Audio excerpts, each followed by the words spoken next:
Hello folks, I hope that you're having just a great day today.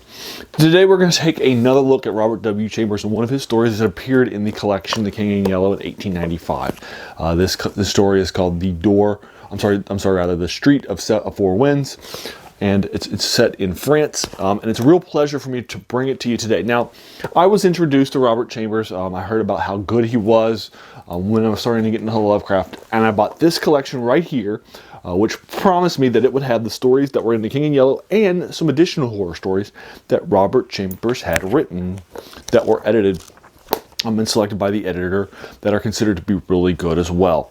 And this was my sort of introduction into Robert W. Chambers. Now, in this collection proper, there are 5 short stories that are from The King in Yellow proper. Those short stories are The Yellow Sign, The Repair of Reputations, The Demoiselle d'E, The Mask, and In the Court of the Dragon, which I've done all 5 of those reviews for you now, as a part of this deep dive into Robert W. Chambers I've been doing on my Thursdays. But that's it. Those are the only 5 short stories. So I thought that this collection only had 5 short stories in it. And in fact, in the preface, nowhere does it say that the actual King in Yellow has more short stories in it. Now, it's not connected to the central premise of The King in Yellow, but I went back and reread the preface for this, like yesterday, because I started to do some more research, and I was like, there's actually more short stories in this than just 5. And so what I wanted, but is it just the fact that maybe just the 5 that were chosen by this editor are the better ones? What do I think about some of the other ones? So I decided to read the next one in the list online, and that is again the Street of the Four Winds, which is set again in Paris, France, which is where a lot of these short stories are set. Now, there are only 4 short stories in this collection that are connected to the title The King in Yellow, which is a play, which if you read will send you down some dark paths and will really begin to affect you in some negative and ways. So you do not want to read The King in Yellow or be exposed to it. And we'll see people that are exposed to it, they're becoming mad, they're becoming deranged, they're losing their grip on reality, or becoming evil as a result of their encounter with The King in Yellow, and some of the other accoutrements like the Yellow Sun. So we see those as sort of these loose connected 4 short stories. Now, the Demoiselle d'E, which I've already reviewed for you, actually is not connected to the central premise, and neither is this next short story, The Street of the Four Winds, that I'm reviewing for you now. It's also not related to them too. Now, I read this last night for the first time, and I enjoyed it. I would give it a 7 out of 10. It does feel like it's probably maybe 2 or 3 minutes too long to read. I read it online, so I didn't have it in collection. I'll link you to where I found it online so that you can check it out and read it. It took me less than 15 minutes to read. But not that much, but probably like 14 and a half or 14 minutes. But it does feel like it has a few things happening there and there. I do enjoy it. I think it's very well done. We're basically going to open up.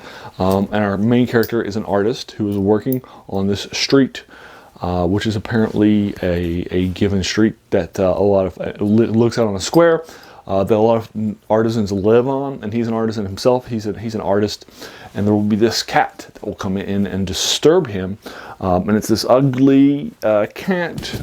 It's dirty, it's filthy, it clearly has not been taken care of itself by its master. It's clearly gone wild barrel in the city, and it's coming in to his room up on like the 5th floor of his apartment complex here in this core of the Square of Artisans, while he's painting a painting. So what he decides to do is he decides to pause his painting and begin to talk to the cat. And then basically the entire story is going to be our artist character talking to the cat. And more information will be revealed about what's actually happening, who the artist is, what happened, what the tragedy is in his life, as he begins to talk with the cat. And we'll also find out more and more about the cat. And as the cat begins to be taken care of, the cat will go through some changes as well.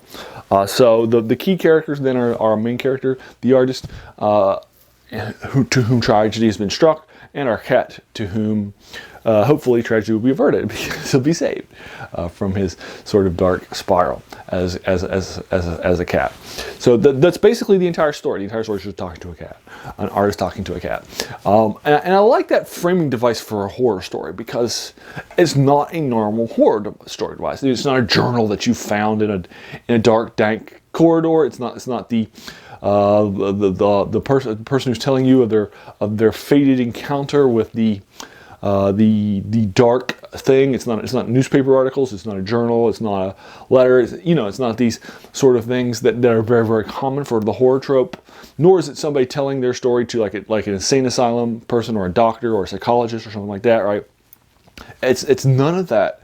It's just a conversation between a one-sided conversation between a guy and his cat.